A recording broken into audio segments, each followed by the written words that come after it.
that Christianity that I had discarded as a young man answered the questions about being a virtuous person better than the logic of the American meritocracy. And then, that sort of led me on a journey of, okay, well, I'm going to be a Christian again. What church do I actually want to raise my children in? What church do I want to be a participant of? And I just kept coming back for very personal reasons. Friends of mine who I thought, were just good people. Not all of them, but a lot of them were Catholics, and I talked to them about their faith and about what appealed to them about their faith. And that eventually led me to getting baptized in 2019. And the other thing I'll say about it is, Usha was raised in kind of a Hindu household, but not especially religious household. And she was like really into it, meaning she thought that like thinking about the question of converting and getting baptized and becoming a Christian, she thought that they were good for me, like in sort of a good for your soul kind of way. And I don't think I would have ever done it without her support, because I felt kind of bad about it, right? Like, you didn't sign up for a weekly churchgoer. I feel terrible for my wife because we go to church almost every Sunday unless we're on the road. And does she go with you? I mean, she does. Yeah, she does. Has she converted? No, she hasn't. No, it's that's why I feel bad about it. Is she's got 3 kids. Obviously, I help with the kids, but because I'm kind of the one going to church, she feels like more responsibility to keep the kids quiet in the church. And I felt kind of bad, like, oh, you didn't sign up to marry a weekly churchgoer, and are you okay with this? And she was sort of more than okay with it. And that was a big part of, I guess, the confirmation that this was the right thing for me. So I'm really interested about your conversion also because you wrote a lot in Hillbilly Elegy about the chaos of your family life as a child. Your mother was an alcoholic and a drug addict. She's been sober for nearly 10 years now, we should say. You talk about being raised by your grandmother and your older sister and having a rotating sort of cast of untrustworthy parental figures, specifically men in your life.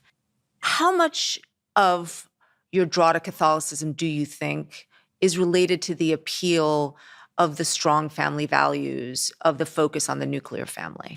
That's a big part of it, especially the stability of it. I'm not just talking about the stability of the nuclear family, but the stability of an institution that has endured over 2,000 years, right? I mean, I think like most people, very aware of my mortality, and I kind of like the idea of being part of something that's existed over many generations and hopefully will endure for many, many generations to come. But yeah, I mean, when I talk about being a good husband, being a good father, the way I've often put it is the American dream to me was never making a lot of money, buying a big house, driving a fast car. It was having what me and Usha have right now, right? Like, it's strange that you went into venture capital then, but go on. No, sure. I mean, look, like I wanted to make money. I'm not saying I'm anti making money, but like when I thought about what I really wanted out of my life, what I really wanted was what Usha and I have right now. And then I wanted to raise our kids in stability. I wanted our kids to know, like, something that really bothered me when I was a kid was like people would ask me my address and I would give them my address not knowing if they wrote me a letter a month from then, whether I would still have that same address. Like, I hated the fact that I had these different addresses, which is something that really bothered me as a kid. And I think it was sort of reflective of the broader instability in my life. Our kids have had, my son Ewan, I guess, has had a couple, but the other 2 have pretty much only had their Cincinnati address their entire lives. And that's like a very, very important and good thing for me. And yeah, that's certainly part of the appeal of the Catholic faith. Your position on those family values have gotten a lot of scrutiny lately. Sure. You've talked about childless cat ladies. You've called childless people sociopathic, psychotic, deranged. And I know that you've said that those comments were sarcastic, but it's hard to hear those words entirely as a joke. What do you actually think of childless women in society? Well, as I said when I made those comments, and look, they were dumb comments. I certainly, I think most people probably who've watched this have said something dumb, have said something that they wish they had put differently. And you said it over in several different venues. In a very, very short period of time. It was sort of a thing that I picked up on. I said it a couple of times in a couple of interviews. And look, yeah, I mean, I certainly wish that I had said it differently. I mean, what I was trying to get at is that, look, I'm not talking about people who it just didn't work out, right? For medical reasons, for social reasons, like set that to the side. We're not talking about folks like that. What I was definitely trying to illustrate, in ultimately a very inarticulate way, is that I do think that our country has become almost pathologically anti-child. I put this in a couple of different ways, right? So there's one. It was actually when I was in law school. I was on a train between New York and New Haven. I think I was doing like law firm interviews or something, and obviously I didn't have kids then. And there's this young girl gets on the train. She's probably 21 or 22. She's young black female, clearly I could tell by the way she was dressed. She didn't have a whole lot of money. She had a couple of kids with her, and I remember like just watching her and thinking like, this is a really unbelievably patient mother. I mean, for being literally younger than I was, the reason I sort of noticed her is because her kids, like a lot of kids that age, are complete disasters, especially on public transportation. They turn it up to 11, but she was being so patient. But then like everybody around her was also noticing the kids being misbehaved, and they were so angry. And, they were and sighing and staring every time her 2-year-old made a noise. And that was sort of a moment that kind of stuck with me. And then, of course, I've had similar experiences riding with my own kids on various modes of public transportation. And again, it just sort of hit me like, okay, this is really, really bad. This thing that we do where we make motherhood or fatherhood, or there's this, again, I do think that there's like this pathological frustration with children that just is a new thing in American society. I think it's very dark. I think you see it sometimes in the political conversation, people saying, well, maybe we shouldn't have kids because of climate change. When I've used this word sociopathic, like that, I think is a very deranged idea. The idea that you shouldn't have a family because of concerns over climate change doesn't mean you can't worry about climate change, but in the focus on childless cat ladies, so are you saying that women who don't want to have children? Substance of what I said. Sorry, I just want to clarify something. So women who don't have children because they're worried about climate change, that's sociopathic? I think that is a bizarre way of thinking about the future. Not to have kids because of concerns over climate change. I think the more bizarre thing is our leadership, who encourages young women and frankly young men to think about it that way. Bringing life into the world has totally transformed the way that I think about myself, the way that I think about my wife, the way that I think, you watch your grandparents interact with grandchildren. It is like a transformatively positive and good thing for there to be children in the world. And if your political philosophy is saying, don't do that because of concerns over climate change, yeah, I think that's a really, really crazy way to think about the world. We don't know why Kamala Harris did not have children, but do you include Kamala Harris in the category of women that you're talking about? No, look, it was everything I know about Kamala Harris that I've learned about Kamala Harris is that she's got a step family, she's got an extended family, she's a very good stepmother to her stepchildren. I would never accuse Kamala Harris along these lines. What I would say is that sometimes Kamala Harris, she hasn't quite jumped over the you shouldn't have kids because of climate change. But I think in some of her interviews, she's suggested there's a reasonableness to that perspective that, again, I don't think that's a reasonable perspective. I think that if your political ideas motivate you to not have children, then that is a bizarre way of looking at the world. Now, again, sometimes it doesn't work out. Sometimes people choose not to have children. I'm not talking about that. I'm talking about the political sensibility that's very anti-child. And again, I think that what really bothers me about the childless cat lady's comment, aside from the fact that, of course, it offended a lot of people, and I understand that, but it actually distracted, my wife had made this point, it's distracted from the core point of what I was making, which is that there is something very anti-family and very anti-child that has crept into American society. And you see it, I think, if you take your kid on an airplane. You see it if you take your kid to a restaurant and people, huff and puff at you. You see it in some of our political policies.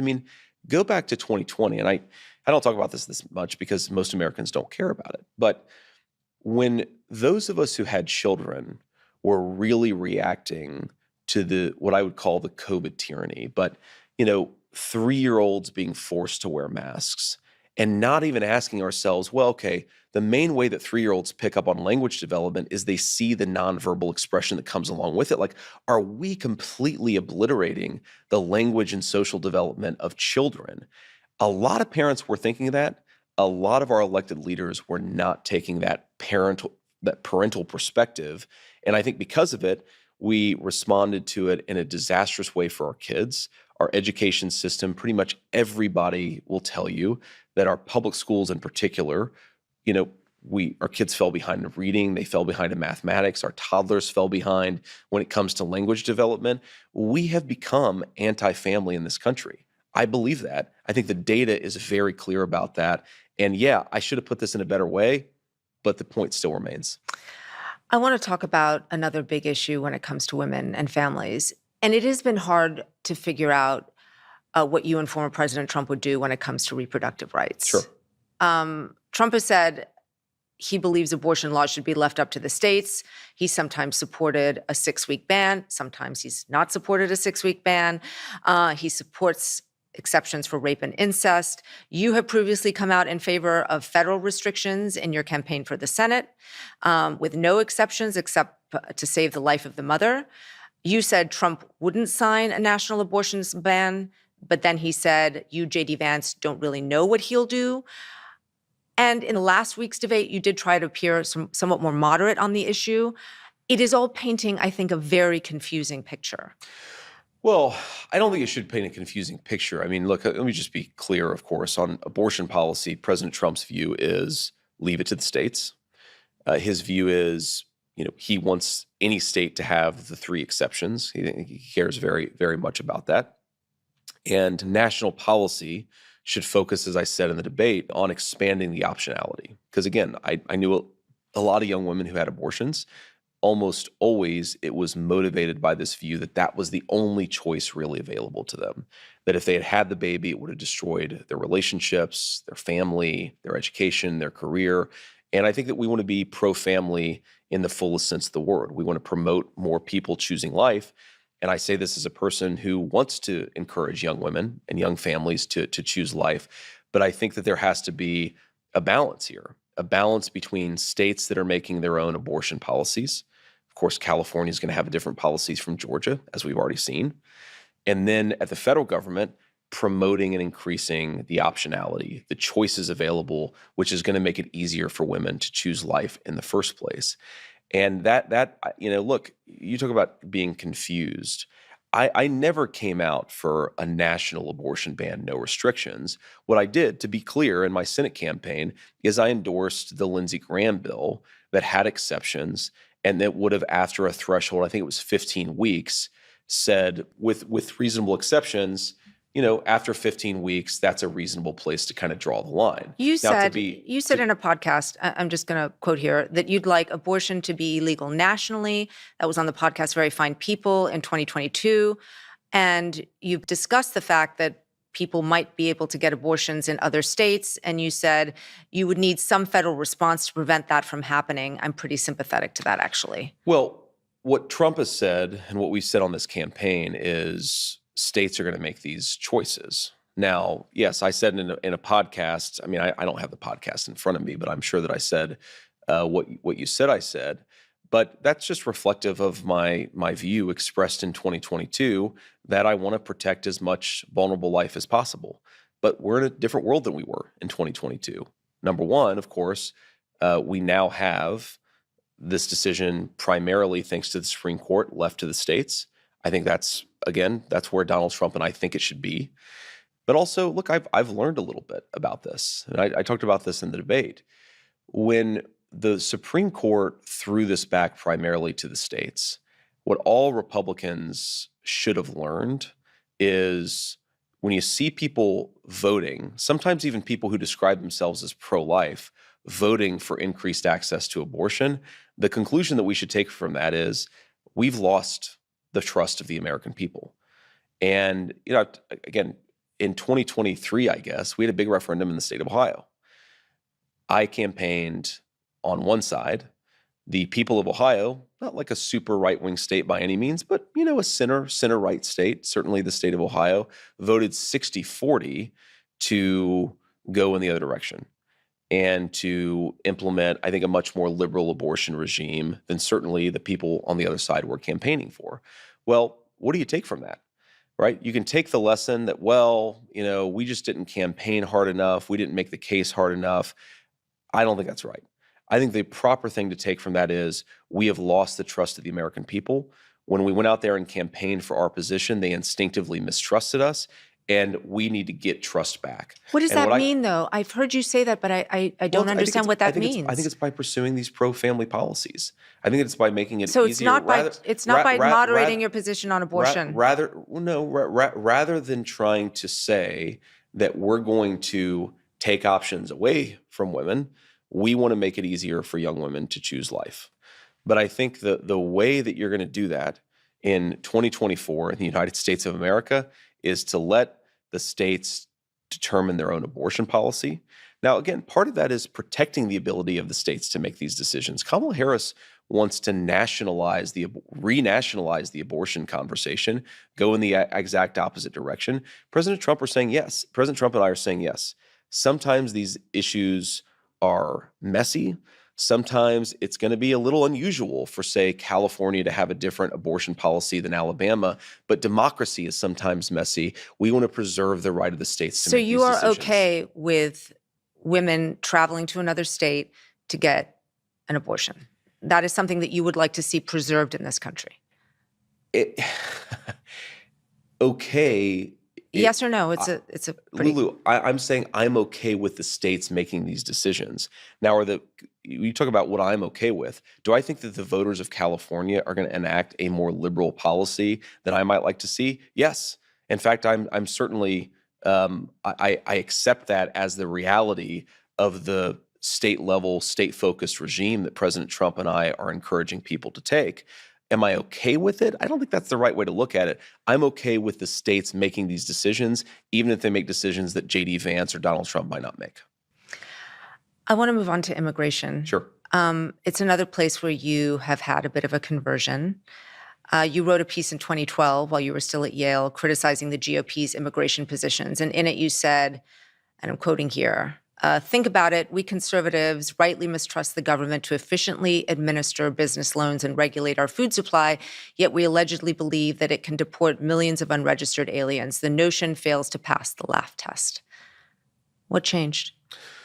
Well, 3.5 years of Kamala Harris didn't help, right? You have 25 million people illegally in the country. I think when I wrote that piece, we were probably... We don't know the number. We were at 6 or 7 million. Yeah, I mean, look, it's an estimate, right? I think DHS has said it's probably 20 million. I think they're undercounting it for a whole host of reasons. But whatever it is, it's a hell of a lot higher than it was 12 years ago.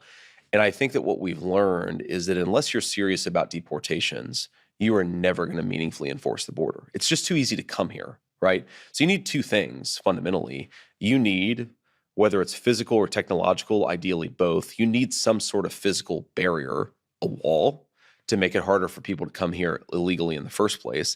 And you need to be willing to deport people, I think, pretty substantially when you have numbers that are as high as they are today.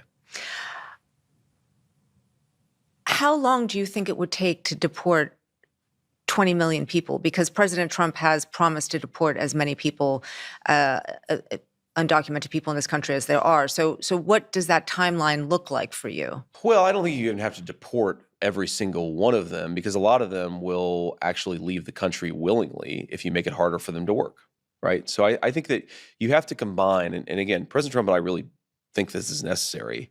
You have to deport a large number of people. There are way too many illegal aliens in this country. You have to reestablish some deterrence and law enforcement for people coming here illegally. I think it's certainly reasonable to deport around 1 million people per year in the United States of America. Now, of course, we have 25 million. So that would take a long time, 25 years, if my math is correct. But again, I don't think that you have to deport everybody, because if you reestablish some semblance of a reasonable border policy, a lot of those people are going to go home willingly. If you make it harder for American companies to undercut the wages of American workers by hiring illegal labor, a lot of those folks are going to go home. I've introduced legislation to tax remittances because a lot of what goes on is that people come into the country, they make money, they send a lot of it home to whatever country they came from. If you tax the remittances, then people aren't going to come here to sort of try to work under the table to begin with. So again, I think the focus here is like somewhat off because people talk about the logistical difficulty of making this happen.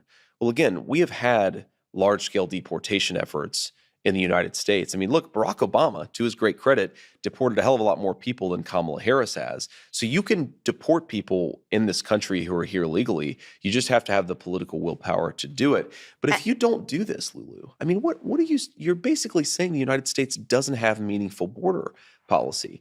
I mean, Mexican drug cartels have become the wealthiest criminal organization maybe in the entire world because of what Kamala Harris has done at the border. Not to mention, like, I'm a big believer in the social contract in this country. Like, I benefited sometimes from a generous United States government, meaning a generous United States taxpayer that made it possible for us to afford things that we wouldn't have always been able to afford. So when you bring in millions upon millions of people, you degrade and destroy the social trust that's necessary to support any kind of a modern support for poor people, food assistance, housing assistance. You are not going to have that stuff if you allow millions upon millions of people into this country illegally, and then they get to take advantage of it. Well, let's say you were successful in carrying out those mass deportations. One thing that everyone agrees on is that more housing is necessary in this country, right?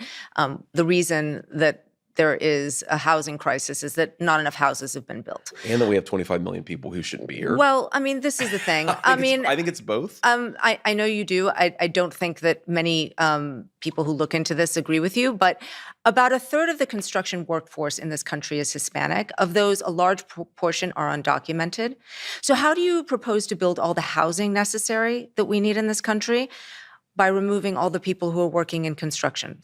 Well, I think it's a fair question because we know that back in the 1960s when we had very low levels of illegal immigration, Americans didn't buy houses, didn't build houses. But of course they did. And I'm being sarcastic, of course, in service of a point, Lulu, the assumption that because a large number of home builders now are using undocumented labor, that's the only way to build homes. I think, again, the country is much bigger. A fundamental. The need is much bigger. I mean, I'm not arguing in favor of illegal immigration. I'm asking how you would deal with the knock-on effect of your proposal to remove millions of people who work in a critical part of the economy. Well, I think that what you would do is you would take, let's say, for example, the 7 million prime-age men who have dropped out of the labor force, and you have a smaller number of women, but still millions of women prime-age who have dropped out of the labor force. You absolutely could re-engage folks into the American labor market. This is, I think, to work in construction? Of course you could. I mean, the unemployment rate is 4.1%. Most people unemployment rate, Lulu, this is important. But most people who don't work can't work in the regular economy. They're in the military, they're parents, they're sick, they're old.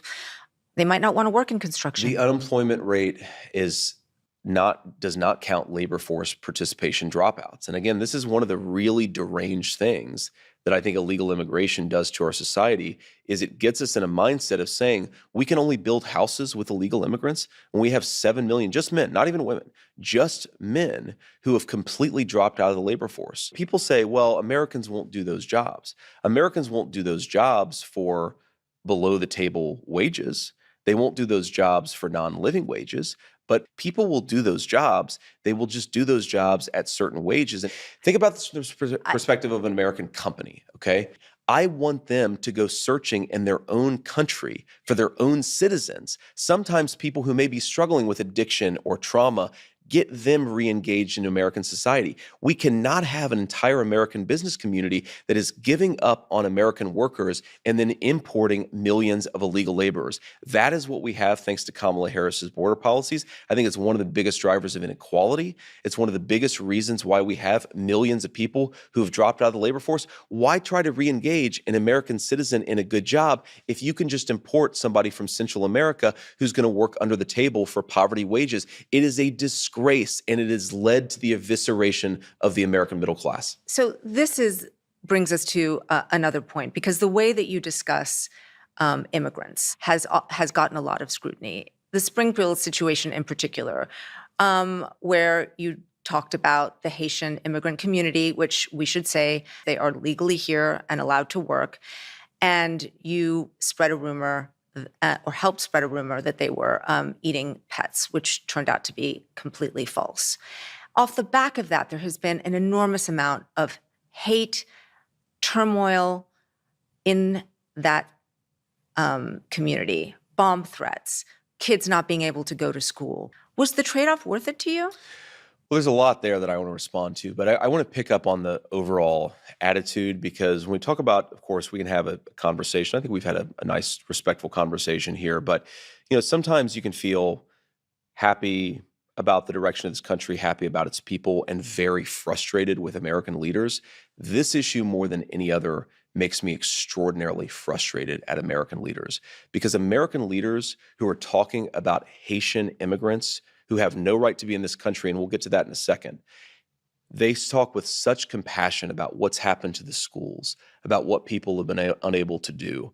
Where is their compassion for American citizens in Springfield, Ohio, who now, a community of 60,000 people, there are 1,000 children in Springfield schools who do not speak English. For years, I have heard from the American citizens of Springfield, Ohio, that their lives have gotten worse. Have we talked about the fact that many of them have been evicted from their homes, and then Haitian migrants are moved in, 4 families to a home, massively violating zoning laws? They get subsidy.